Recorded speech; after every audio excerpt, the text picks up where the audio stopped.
evening and welcome. We are live from the News Hub here in Accra. This is News 360. My name is Issa Moni. And I am Solis Rose Corte. A look at the headlines for this evening. News 360 headlines is brought to you by Deluxipate, Heaven Black Mosquito Coil and Spray. Death toll in Kumasi flooding reaches 10.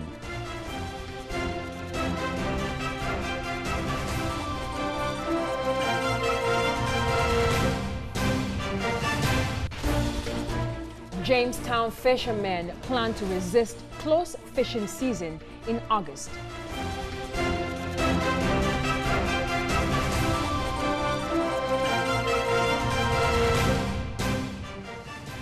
Also in the headline, Greater Accra branch of NAT kick against implementation of life insurance policy package.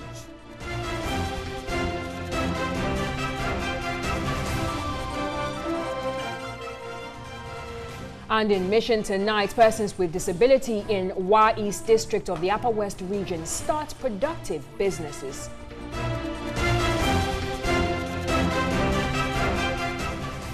And international news, 100 immigrants drowned off the coast of Libya.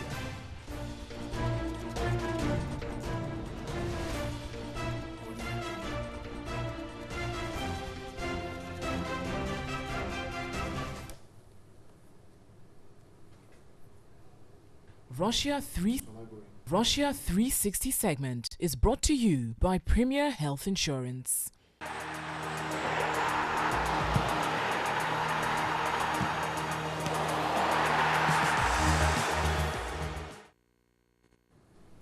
Welcome back. All the stories and more coming up in the next 60 minutes. But first, the World Cup updates with Yao Ofusulabi.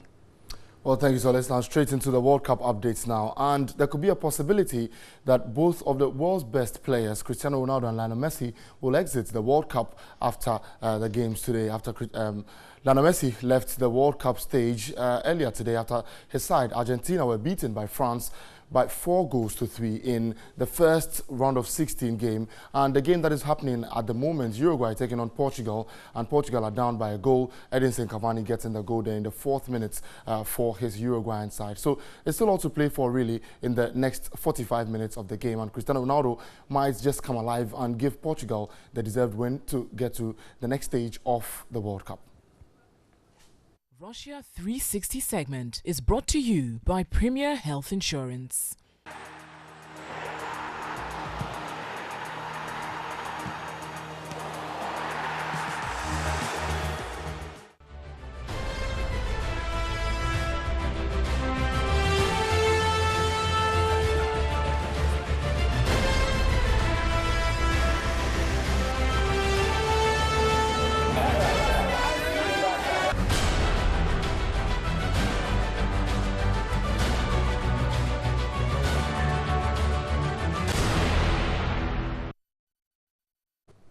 Let's dive straight into our stories this evening. Let's start off from the Ashanti region because the death toll from Thursday night's destructive flooding in Kumasi has risen to 10. The National Disaster Management Organization, NADMO, has described the loss of lives as almost unprecedented in the city.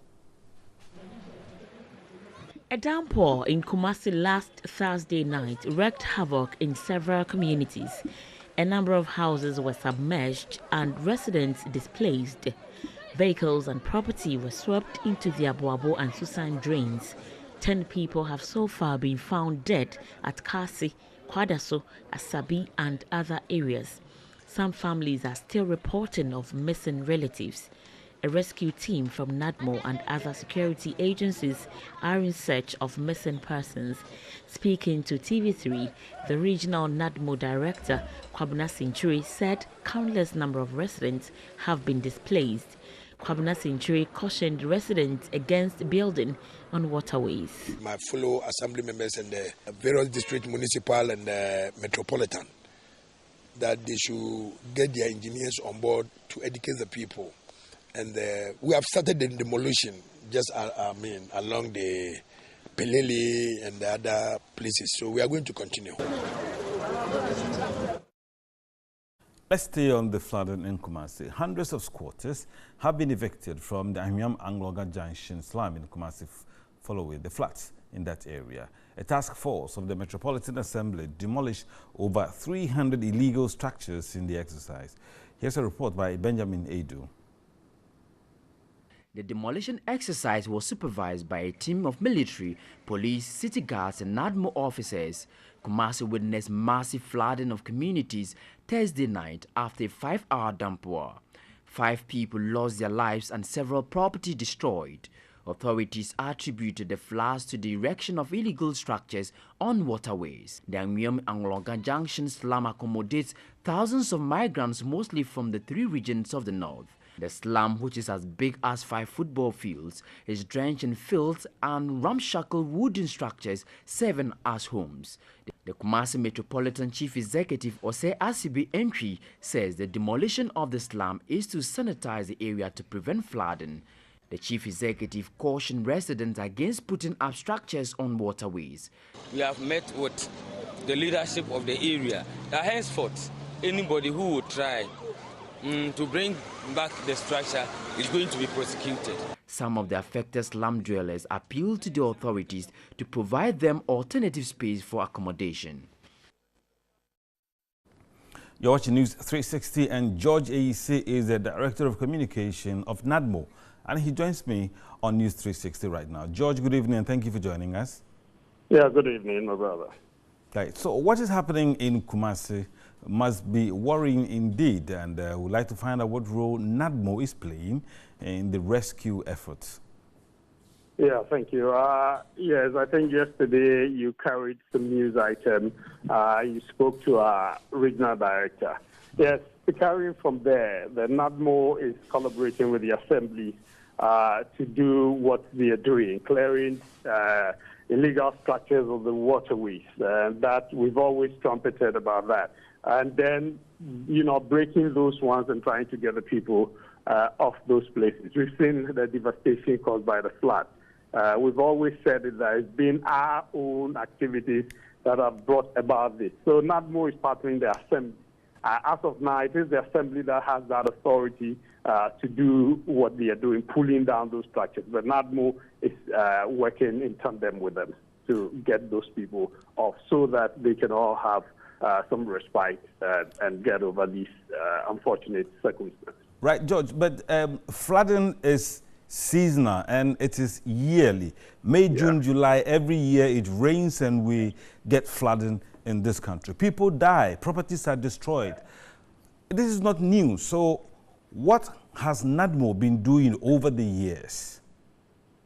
Yeah, we keep carrying out education. For the structures on waterways, NADMO as of now does not have the authority to pull down those structures. NADMO. So we carry out education and then want people who are living in flood-prone zones to relocate or evacuate to higher grounds when it is raining. That has been the caution we've given them all the time. Our district officers and our disaster volunteers go around and then educate the communities along such flood-prone zones to, you know, beware of these ones. Fortunately for us, Meteo also gives us the caution. Anytime there's going to be intense rains and meteorological services will relay the information to NADMO. And so we relay to our officers at the district and community levels to carry out these educations, especially in those areas, so that the people, you know, sometimes we seem to be a bit intransigent. I'm talking the people living along these flood-prone zones. And so that is how come sometimes when you caution them to evacuate, there's not going to be anything. And then they get overwhelmed when it rains. Right, George. So before you go, you know, flooding in Kumasi is a bit unusual. So going forward, what are we doing to avert similar thing happening next year, May, June, July? Definitely is going to rain. Yeah, with Accra and Kumasi, our major towns. Fortunately, Accra, some of the reports and have been forwarded to Works and Housing. They are taking steps. So definitely, with these, what has happened in Kumasi, as you rightly said, is unusual. And once it happens this way, our officers are going to assess the situation properly, and then whatever recommendations that I will forward it to the Ministry of Works and Housing. If it involves expanding some major drains or dredging some major drains. And so if it's engineering matters, Works and Housing takes it over. If it's beyond the Assembly, it goes straight to Ministry of Works and Housing, and they will do those things so that this does not recur next year. We will do that, and I know the Minister is committed to implementing whatever reports that are brought forward. We are grateful. George Ise is the Director of Communication of NADMO, and he was speaking about flooding in Kumasi. Quite unusual, isn't it?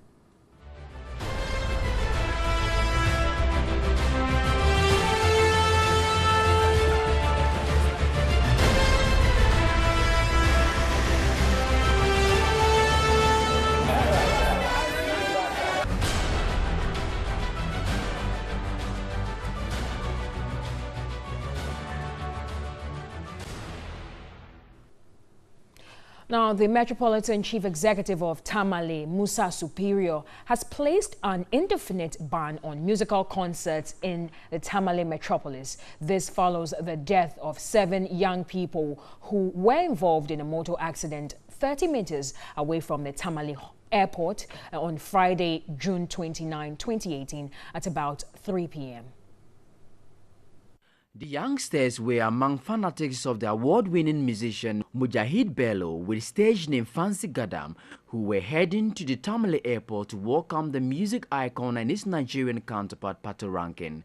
The two were billed to perform on June 30 at the Tamale Sports Stadium, a concert that has been hyped for at least 2 months. However, the usual charade associated with concerts of Fancy this time round went bloody after a Toyota Camry driven by a fan burst the front tire, leading to loss of control and eventually crashing into a moving truck, killing the driver and 6 others on board.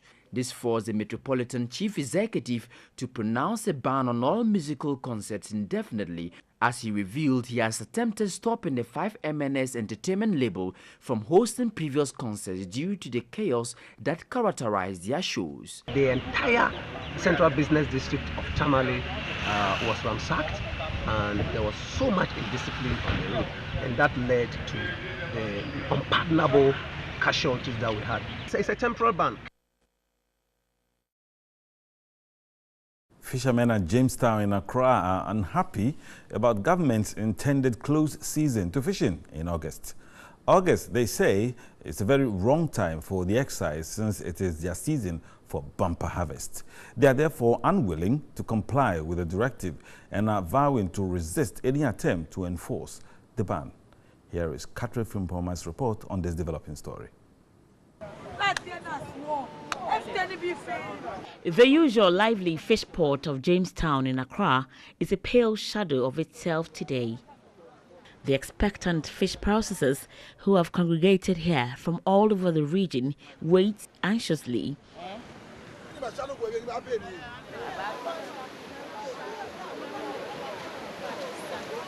Some could not help it after hours of waiting.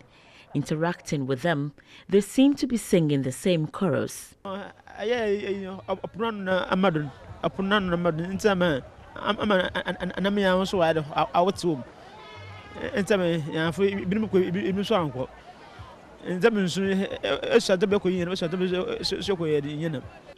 No fish has become a common slogan for both fishermen and buyers, but this is not new, and the fisherfolk are aware of the situation. They also know why fish stocks have dwindled. When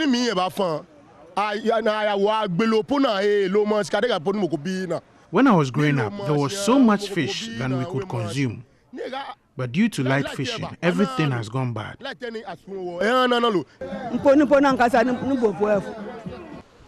Ghana's fishing industry is in crisis. Last year, fish landings reached the lowest records ever. Closed season is one of the most effective ways of replenishing depleted fish stock, and August, according to experts, is the best time to enforce this. You note that August, when they have the bumper catch, most of the fishes they catch are either babies, small size fish, or are pregnant fishes. And imagine, pregnant fishes are vulnerable and they'll be caught. It's these same pregnant fishes that will give birth for the next generation. So the idea of the August is to protect the breeding period of the fish. But fishermen would not hear of this. This is not a time to stop us from fishing. They should rather stop the light fishing.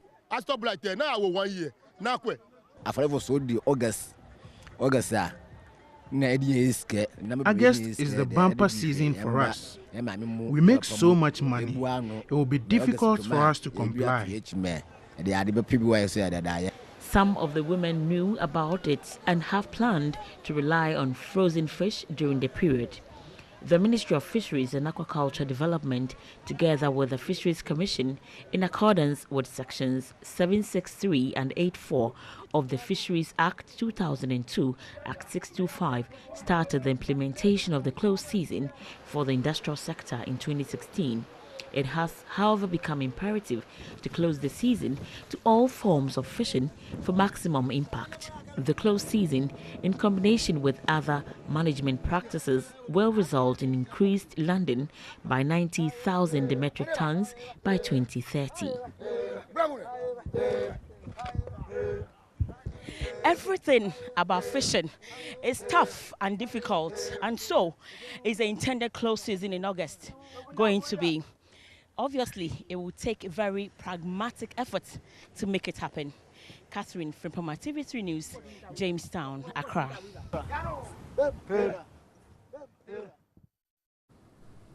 Well, you're still watching News 360. Let's still remain in the fishing sector because the crisis in that sector is not getting any better. And prices of fish at the Jamestown Fish Market in Accra have tripled due to low catch. A bucket of fish has increased from 30 to 150 Ghana cedis. Now, Catherine Frimpoma reports processors are unable to buy the small quantity of landed fish due to the price hikes. Mending of nets are not for Saturdays because Saturdays are usually very busy market days for fishermen here at Jamestown. But today is unusually very calm, and I have fishermen here either sitting idle or mending their nets. Women from all walks of life patronize the Jamestown fish markets on Saturdays. But today, they say the day has been bad. Most of the fishermen came back from sea with empty nets. The few who returned with meager catch sell them at exorbitant prices. A bucket of fish was sold at 30 cedis, but today it's going for 150 cedis. It is too much. These ones with low budget look on helplessly, while the few with much bigger financial muscle battle it out. Those who cannot afford it return with empty basins. My money is not enough. It is too expensive. I came from Pram to buy fish, but I couldn't afford it. Data from the United States Agency for International Development, USAID, shows Ghana's fisheries sector generates over $1 billion in revenue each year and contributes significantly to national gross domestic product, which a decade and a half ago stood at 4.5%. The sector is not only important to fishermen and fishmongers. Fishing also plays a critical role in coastal economies, food security and nutrition, as well as coastal social stability. Plastic waste is also affecting fishermen at Jamestown. Their catch is not without unwanted materials, mostly plastics.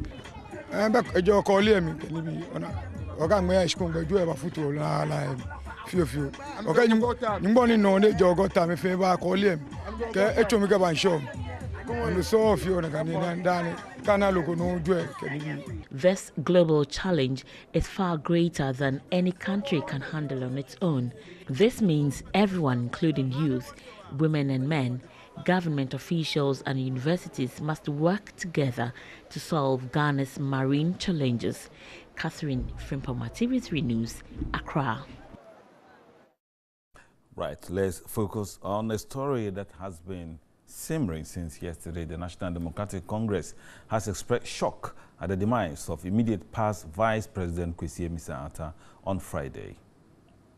The party said after respectful contact was made with the family of their 2012 and 2016 vice presidential candidate, it was confirmed that he had indeed passed on to glory. A statement issued by the party on Friday and signed by Koko Anyidoho, acting as General Secretary, directed all regional and constituency offices to have flags fly at half-mast. A book of condolence has also been opened at the party's headquarters in Adaraka, respectfully inviting party faithful, members of sister political parties, as well as the general public to visit the NDC headquarters and sign the book of condolence in honor of the memory of a fallen gallant comrade and nationalist. Aside the directive as regards the flags, regional and constituency offices have been asked to open books of condolences as well. Mr. Emiseata passed on Friday at the 37 Military Hospital, where he was rushed after collapsing at a gym at Burma Camp.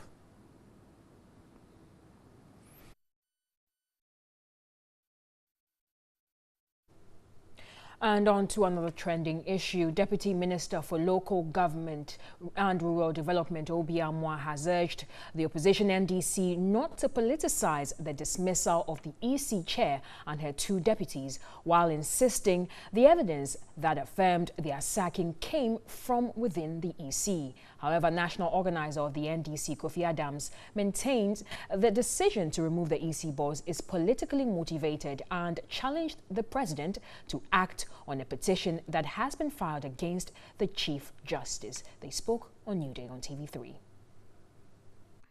Deputy Minister for Local Government and Rural Development, Mr. Obi Amwa, is of the view that the president acted according to the report and said the issue should not be politicized. He buttressed his point by referring to the EC boss taking her deputy to Iyoko for investigation, which gives a clear indication the issue came from within. They brought all these documents, evidence, everything. It was from within. And without those things, probably we couldn't have reached this point. The first time in our history, sending the deputy to Iyoko for Iyoko to instruct EC, which I found very, very problematic. He also mentioned there was glaring evidence of breach of the Procurement Act by the EC. In a rebuttal statement, the national organizer, Mr. Kofi Adams, expressed the view that the whole process was not critically analyzed and the president was not fair in his judgment. You look into the history and the processes that the commission has done its work. How have they procured things in the past? And how was it different from what happened? Did the current commission look at the convention and therefore followed it? Was the convention lawful? Was it right or wrong? Could we have improved upon it through internalized process? My answer would be that yes, we could have done so. He referred to a petition sent to the president concerning the Chief Justice by the youth of La, which he said is yet to attract the president's attention. Meanwhile, a senior research fellow at the Institute of Democratic Governance, Kwesi Jonah, says the loss of trust in the EC chairperson and her 2 deputies led to their dismissal. A political scientist and media consultant, Dr. Frankie Asaridonko, noted that the removal of the EC chairperson is legal, but is being politicized due to concerns the NPP raised about Charlotte Osei when the party was in the position. The 2 political scientists in a discussion expressed their divergent views on the removal of the EC boss and her 2 deputies and stated categorically that the removal has legal connotations and it is constitutionally driven. We must also know that we are ruled by a constitution. And once the constitution prescribes processes for doing certain things, I don't think that we need to fault everything. But Article 146 is talking about removal of Supreme Court judges of the Superior Court, right, where these 3 people also come. Yeah. So it's not that any petition that the president receives and it goes through the same process. They also stated emphatically that lack of trust and cooperation led to the whole saga reaching public domain since it came from within. Everything that went to the president, all the filth, it is the EC people who threw it out. Now, this means that on that institution, there was not sufficient, people did not trust each other, and so on and so forth, to the point that people could not even point out what you are doing is wrong. It will land us in trouble. You're on News 360, and here is what is yet to come from our news desk. Greater Accra branch of NAT kick against the implementation of life insurance policy package. And on mission tonight, persons with disability in the Wa East district of the Upper West region start productive businesses.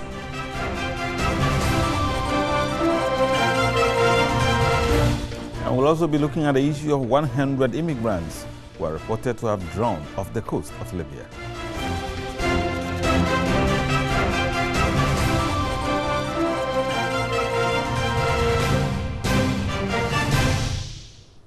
Well, News 360 continues after this. Don't go away.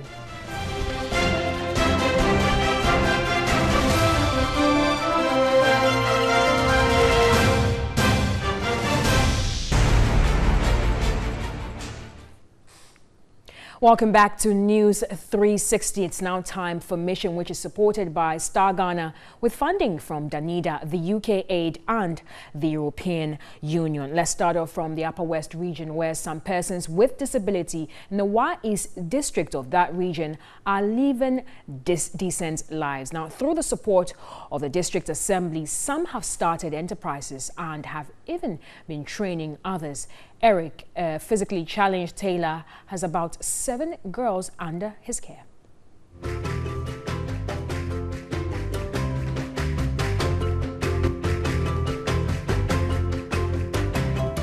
Meet Eric. He is physically challenged. His disability, however, did not stop him from achieving his dreams. From a poor family of 4 boys and 3 girls, Eric managed to get to the senior high school level after completing BEC, where he studied fashion. He is now into fashion designing.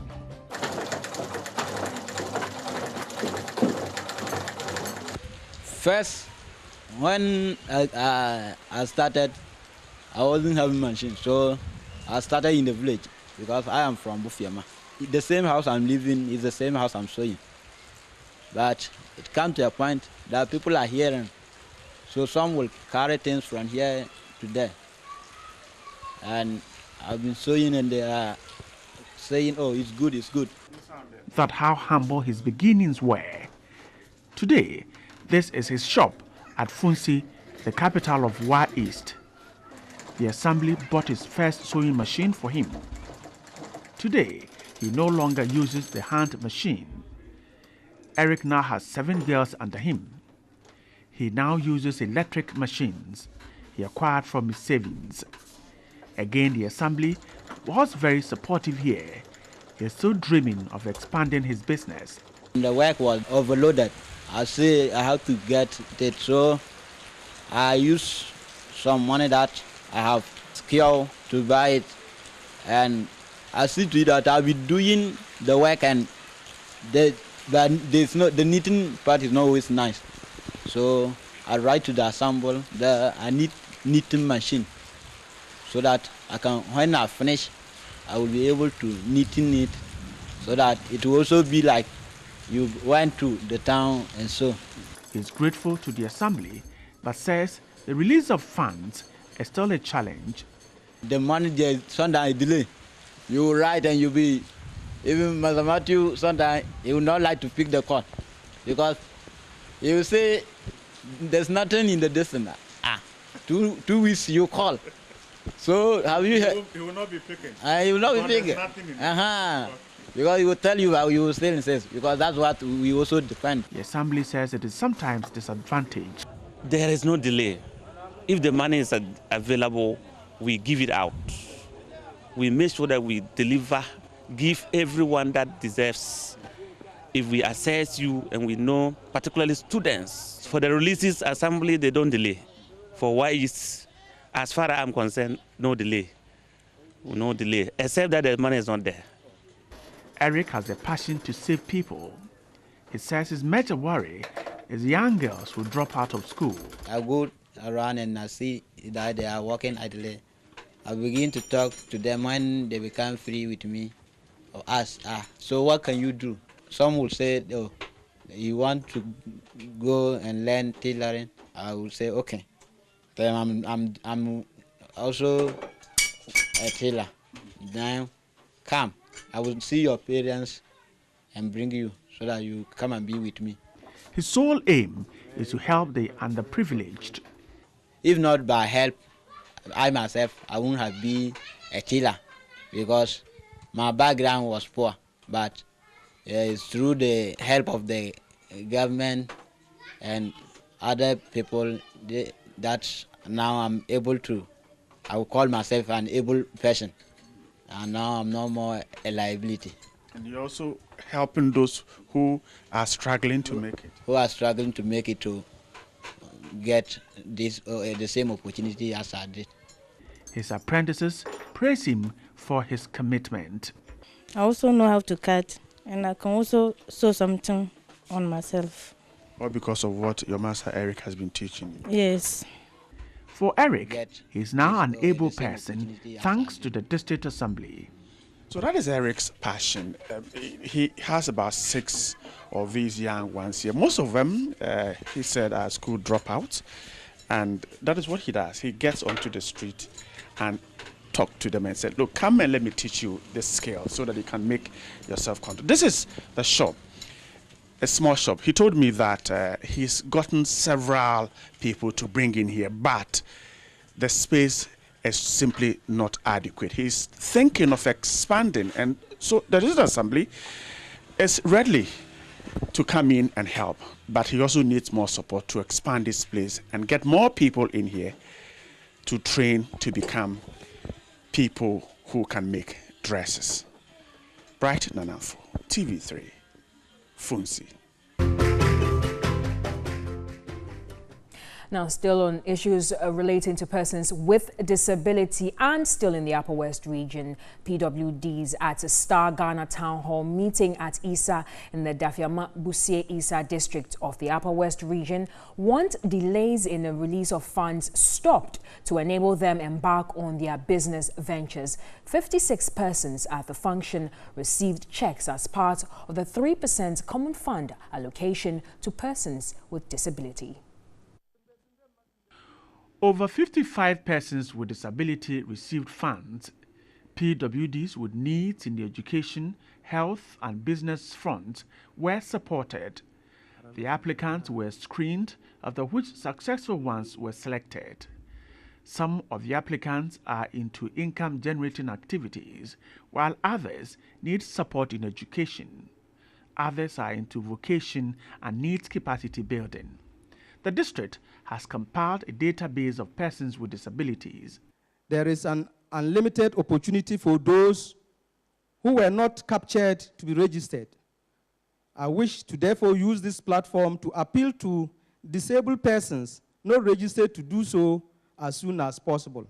I have observed that most applicants of the PWD fund neither state the amount needed nor the purpose for which they want the money. To be able to address this challenge, I am using this forum to ask the Fund Management Committee to design a sensitization or communication program to create public awareness on the PWD fund, stating particularly its aim, objectives, and the areas of utilization of the fund. The district has 550 persons with disabilities. 24 of those who benefited are students. Some of those who received funds are also into petty trading and farming. The Assembly says it is ready to support persons with disability to live decent lives. Beneficiaries are not left on their own after disbursement of funds. The idea of giving them checks is also to deepen social inclusion. The way it is, we are not interested in cashing the money and giving it to them here.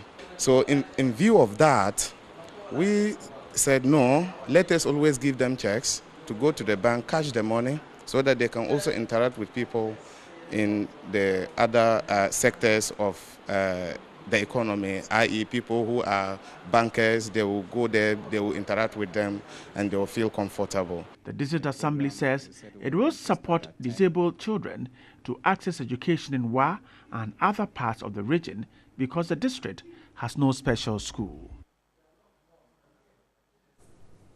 Well, that's it for Mission Tonight. It is supported by Star Ghana with funding from Danida, the UK Aid, and the European Union.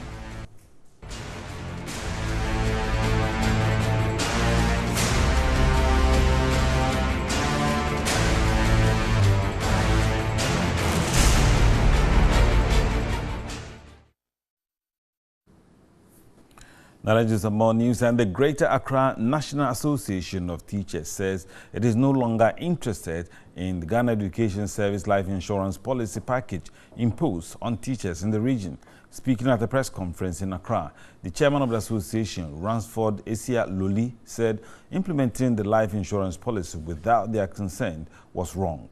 Here's a report by Frederick Clarence Williams.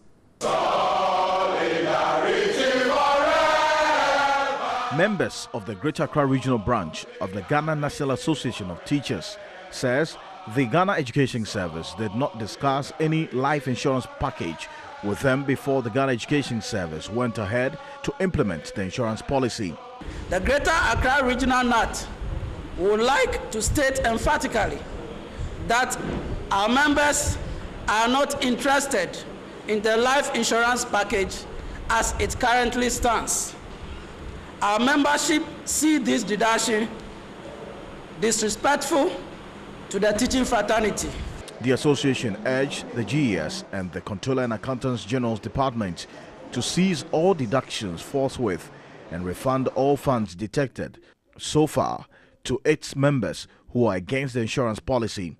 The chairman, Ransford Esia Loli, again said members will resist any future deductions using all legitimate means. Management wishes to assure all staff that at the end of the day, that the 10 Ghana cedis deducted will be refunded to staff who will finally decide to opt out of the scheme should they decide to do so. We find this statement not only unfortunate, but also as a recipe for coercion, intimidation, and victimization of our members. Ransford Esia Loli stressed that members were not interested in Ghana Education Service's life insurance policy package.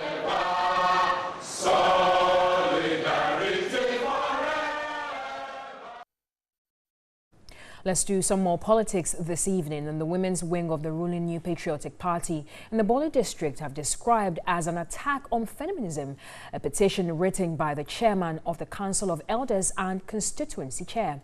The women who were clad in party colors at a press conference registered their displeasure in the actions of the chairman and the Council of Elders chairman for trying to destroy the peace the party is enjoying with their hatred for the DCE Veronica Alele Hemming. According to them, the chairman's action is a proof of his public stance that it is a taboo for him to allow a woman to lead him in any way. The women added the achievement of the DCE for the 13-month stay in office is unprecedented in the history of Bole and enumerated, among others, the establishment of a cashew nursery at Sunyo, which has produced over 80,000 seedlings to be distributed to 1,000 women in agriculture. Another is the construction of a 212-unit market stalls at Tonga, arranged for 6 medical officers from USA to come to the Bole District Hospital to perform hernia, goiter and fibroid surgery, which covered 116 patients in 9 days, among other numerous developments. They appealed to the president to disregard the petition and treat it with the necessary contempt and to leave Madame Veronica Alele to continue her good works. They've raised some issues against DC, which I think they are petty, they are baseless. They don't have any concrete evidence against the DC, mentioning he doesn't respect the elders, which is not so. And if anything is to go on, at least they must involve chiefs, involve all of us. within the chieftaincy setup, we have some enlightened ones who may be able, maybe advise. Now, an aspiring General Secretary of the New Patriotic Party, Richard Ahiagba, has discounted claims that he is not known in the party, saying his contender to the position is terrified by his presence in the race. Richard Ahiagba, who spoke to our colleague Bright Jaka, also promised to lead a crusade in capturing more seats for the New Patriotic Party in the Volta region.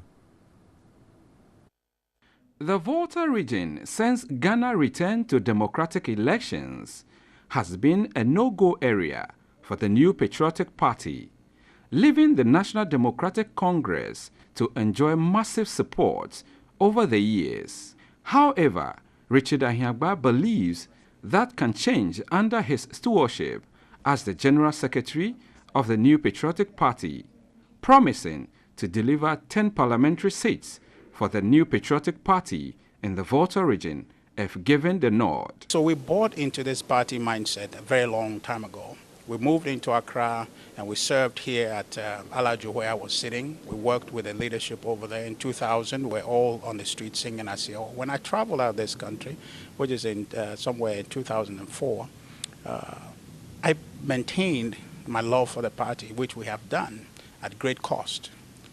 In the United States, where in most recent time before I came back was the director of communication for the chapter there.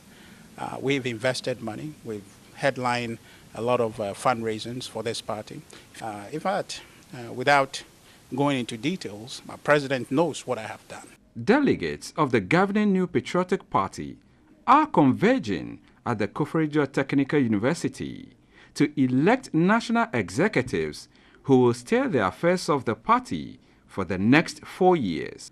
But what exactly sets Richard Ahiagba apart from John Boedu, who is the current national organizer and acting general secretary of the party? If you take a resolute grassroots party from opposition into government, and suddenly that grassroots is now rupturing, if that grassroots is now despairing, if that grassroots is now faltering, then you ask yourself if you are doing a good job. It's not for me to decide. But if you take a grassroots that is united, a grassroots that underwrote the victory of our party in 2016, and that same grassroots in power is now not able to do what it did in opposition, now that we have power, then there's something questionable about it. Now, education in Medina in the Lankwantana municipality in the Greater Accra region has received a boost with the opening of a 24-unit classroom block. The facility is expected to increase access to basic education in the area. Governments over the years attempted to improve access to education, but this has seen challenges. Government says inadequate resources has resulted in its inability to provide classrooms for all public schools. This has seen a downward trend in the development of education. Religious bodies and private institutions have sometimes stepped in to complement government's efforts. Though government has signaled giving back the management of public schools to the various religious bodies, this is yet to materialize. Some religious bodies have argued that government should take a step back and allow increased private sector involvement in education. The government spent almost 75% of the income on education alone. And this money can be used to help the poorest of the poor and the communities that are not making it. He called for comprehensive policies and systems to enable the private sector to take over the provision of education. The government should come up with policies and also systems, put the system in the right place so that the individuals and mission boards that are working and coming up with schools, they will follow the systems and the policies. Then the rest should be handled by them and not the government. At the opening of a 24-unit classroom block by the St. Peter's Lutheran Mission School in partnership with Lankwantana Medina Municipal Assembly, stakeholders were optimistic education in the municipality will improve. Municipal Assembly authorities were hopeful the new classroom provided will phase out the shift system, which has encouraged truancy among pupils. The 24-unit classroom cost over 4 million cedis. Tonight in entertainment news, we're asking, what are we passionate about? Well, Yao Brenya, known in showbiz as Wafa Yao, a professional nurse, is hoping to make waves in the music scene. Watch this. You're fantastic. She'll whine on the dance floor like a snake girl, anaconda, bombastic. Shake some for me, shake some for me. With a Bachelor of Science degree in Public Health from the University of Ghana, singer Wafa Yao found a passion as an entertainer at a tender age. Growing up, I always had the passion for music, to be an entertainer, to entertain people. And also in my secondary school, I was a dancer. And also, writing some lines, entertaining the close friends around me. Born Yao Brenya, Wafa Yao, as known to many, he attended Kumasi nursing training to pursue a 3-year diploma in nursing. He later worked at the Kolebu Surgical Medical Emergency and presently at the Kolebu Accident Center. My profession as a nurse is a heavy task, but I've always, delivered my task diligently as a nurse. And I can say with the music, I sound better than yesterday.